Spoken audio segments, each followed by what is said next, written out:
What is good, people? Hope you're doing well out there. They Live Glasses here. Welcome back to the channel, all that type of deal. Right, look, apparently I can't have one day off since my last video about left-wing violence without some more bullshit happening. So today, as a sort of horrible prologue to my last video, we're going to look at the protests and riots at UC Berkeley, which were used to prevent Milo Yiannopoulos from giving a talk about free speech. So UC Berkeley is pretty much the home or one of the important places in the 1960s free speech movement. That particular campus is where students took a stand demanding that they be allowed to express and to discuss all kinds of ideas from all kinds of different viewpoints. I'm just going to read a bit here. This is from a Breitbart article about the protests and stuff. It says, in 1964, Berkeley student Mario Savio addressed his peers in a speech about the importance of free speech and open discussion on college campuses. In his address, Savio argued that the university must return to its intended function, where students are invited to explore all ideas, both radical and mainstream, freely and without the fear of social or academic repercussion. Now, before we look at what happened on the same campus 50 years later, I'm just going to say that I believe in peaceful protest. I think it's an important thing. Dissent and challenging authority is an important function for the populace to have. And I also believe just as strongly that your right to protest ends where others' rights begin. For example, I've criticised Black Lives Matter for repeatedly interrupting and taking over LGBTQ protests and events in Canada. So Milo was booked to speak at UCB on the final night of his tour, and the usual protests that accompany his talks were there, and the increasing levels of tension and violence throughout his tour reached the peak with actual rioting and burning stuff and violence. The university cancelled the talk due to security concerns, and weirdly no one seemed to clear the crowds or keep the protests under control until after people had burned and smashed things. Tonight, protesters armed with bats and firecrackers shut down a speech by conservative commentator Milo Yiannopoulos as police try to get the angry crowds under control. Right now, the protest has moved from the campus onto the streets, and you can see here there is the bus right there, and a fire there on the ground has been burning right in the middle of the road. You can see folks still kind of congregating there, and that fire, as you can see, it was right there on the street corner. It has now been put out. All right, that was happening at Shattuck and Center. We want to go ahead and get you the very latest. A lot has been going on tonight. We're going to go ahead and reset the entire scene for you. Starting with this, around 6 o'clock tonight, protesters began tearing down the metal barriers lined along the outside of the building where Yiannopoulos was scheduled to speak. A few people rushed towards the front of the building, one of them armed with a baseball bat, and then 10 minutes later, protesters began throwing firecrackers at the building. Smoke filled the air as explosives burned on the ground there. And then in the middle of the chaos, a generator and a light pole pushed over. Eventually, they caught fire, exploding into flames. After the fire died down 40 minutes later, protesters rushed towards the front of the building. Take a look at all of this chaos. They're using metal barriers there to break through the front glass doors. Incomprehensible buzzword salad speeches. Hello, everyone. My friend and I just finished making the drive all this way, all the day today to come down here to Berkeley to shut down Milo Yiannopoulos, a neo-fascist who has been emboldened by Donald Trump's racist election. At UCLA, we made it possible through protests demanding that the university cancel the event of Milo, and we won that. They canceled it. This is the second time that we accomplished that at UCLA, and we think that it's embarrassing that Chancellor Dirks is allowing a fascist that promotes violence against women, against gay and trans people, against minorities, and against immigrants, especially right now under Donald Trump. Chancellor Dirks should resign right now. That's right. And had a dance to celebrate their victory of love and tolerance.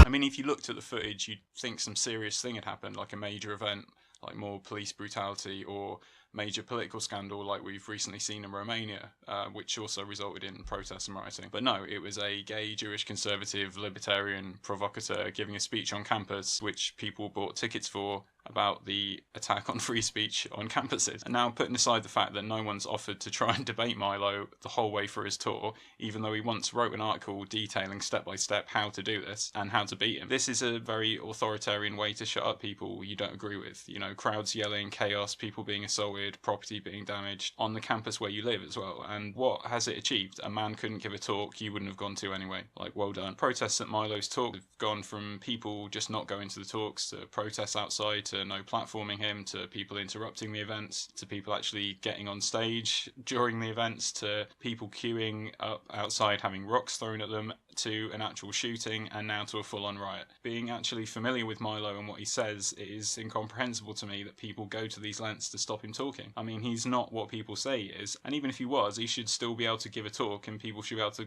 go see it if they want. I mean, let's see what the protesters said about him. This is not about free speech. These are not people who are interested in any genuine debate. They hide behind that hypocritically to try to shut up and put in our places women or Muslims or minority or oppressed groups. But what they're really trying to do is they're trying to assert their power, threaten us, intimidate us, rape us, kill us. This is real. This is life and death. Just fucking ridiculous. So much exaggeration. Even the mayor of Berkeley admitted after that he isn't a white supremacist, although this was after the riots and after Trump tweeted saying he would cut funding if they kept up this bullshit or whatever. And the idea that people would use a violent mob to prevent someone from speaking like this is fucking disgusting to me. For some reason, Milo's become an avatar for people to pour all their misinformed hysteria about fascism in. The idea that Milo is a racist, sexist, etc. neo-fascist is fucking ridiculous. People only have the luxury of making this error because they've never lived under anything approaching fascism, and these entitled millennials playing at revolutionaries don't know history for perspective and have only seen Nazis in fucking films. And again, we have celebrities stoking this up and legitimising violence. I mean, I can't actually believe what I'm seeing. And I would just like to say that in light of all that's going on in the world today, it's difficult to celebrate the already celebrated Stranger Things. But this award from you, who take your craft seriously and earnestly believe, like me, that great acting can change the world, is a call to arms from our fellow craftsmen and women to go deeper, and through our art to battle against fear, self-centeredness, and exclusivity of our predominantly narcissistic culture, and through our craft to cultivate a more empathetic and understanding society by revealing intimate truths that serve as a forceful reminder to folks that when they feel broken and afraid and tired, they are not alone. We are united in that we are all human beings and we are all together on this horrible, painful, joyous, exciting, and mysterious ride that is being alive.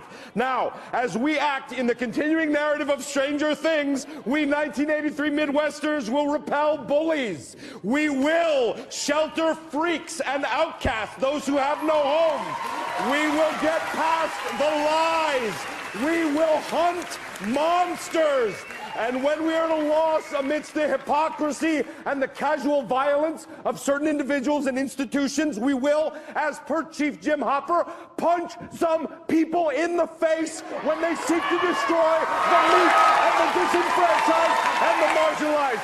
And this tweet from Sarah Silverman seems to be advocating some sort of military coup. I mean, what the fuck is going on? These people seem to be losing the plot. What's all this by any means necessary talk? The fuck is that about? This exaggeration about fascism is just insane. Like, I'll tell you what though, getting a big violent mob together against one individual and stopping them from speaking because they have different ideas to the group, that's fucking fascism. I mean, this is victory to you, is it?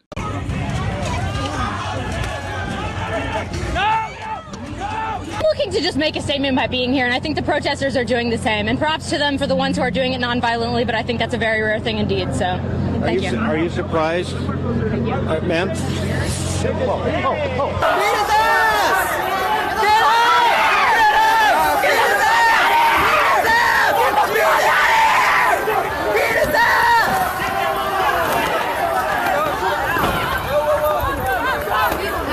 Up and trampling on someone's right to free speech with bullying tactics and violence, with uninformed, hysterical, buzzword-laden diatribes which only increase the hysteria and offer no fucking solutions. I mean, check out this clip, right? This is from a different protest that happened a few days ago. This is from a Black Lives Matter protest, I think. But just check out the rhetoric this person is saying. Honestly, Fuck white supremacy. Fuck the U.S. empire. Fuck your imperialist ass flag.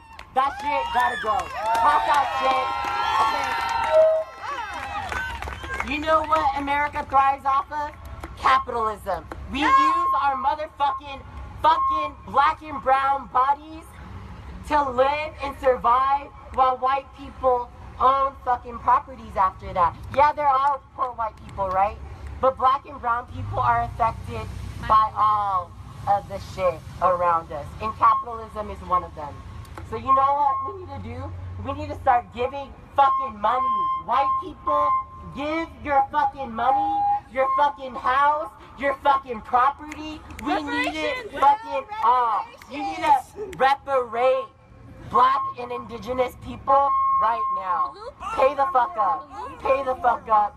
It ain't just your fucking time, it's your fucking money, and your fucking life is now devoted to social change. Right? Yeah.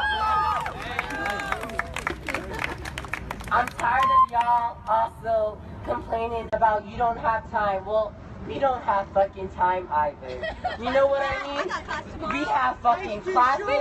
Some of us are working 40 fucking hours. You know? 40 fucking hours and juggling fucking different classes for under white supremacy. We're all operating under white supremacy, just so you know. And we need to start killing people. First off, we need to start killing the White House. The White House must die. The White House, your fucking White House, your fucking president, they must go. Fuck yeah. Fuck the White House. Sorry, what? People will have to die? Our whole lives are now devoted to your crazy far-left cult based on how everyone's racist?